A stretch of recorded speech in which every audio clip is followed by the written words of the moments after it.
I did a FUE with Dr. Jae Pak almost a year ago. I tried a few things before I decided to get a hair transplant. I tried minoxidil and topical finasteride. It held the hair together, but it didn't add any new hair. So I wanted the chance to add new hair by getting a hair transplant. I talked to doctors in LA, in New York, and in Canada. I wanted to get a sense of how they incorporated my hair texture and ethnicity into the final result. My hair texture is very coarse, and my hair loss was very diffuse.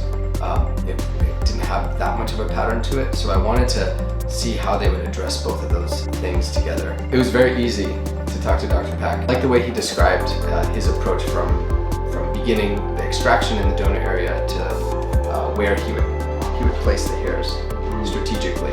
I have a poof now in front of my head. I feel like it gives me confidence to look in the mirror and see the poof in this front area, the middle area. I think anybody who's thinking about getting a hair transplant should come see Dr. Pak. Definitely have a consultation because his approach with me was very conscientious, and he thought about my donor area and gave a lot of respect to that donor area. There's nothing detectable from the surgery, and then thought about my ethnicity and my hair texture and woven into the conversation about a long-term plan.